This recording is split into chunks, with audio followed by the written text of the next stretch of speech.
சென்னை கோயம்பேட்டைச் சேர்ந்த 31 வயது நிரம்பிய பெண் தனியார் பள்ளியில் ஆசிரியையாக வேலை பார்க்கிறார்.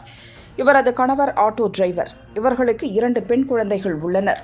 நேற்று முன்தினம் இரவு கணவர் வழக்கம் போல ஆட்டோ ஓட்ட சென்று விட்டார். காற்று இல்லாமல் புழுங்கியது. வீட்டின் கதவை திறந்து வைத்துவிட்டு குழந்தைகளுடன் ஆசிரியை தூங்கினார். நள்ளிரவில் குடிபோதையில் வந்த மர்ம நபர் திறந்து கிடந்த வீட்டில் நுழைந்தார். திடுக்கிட்டு எழுந்தார் ஆசிரியை.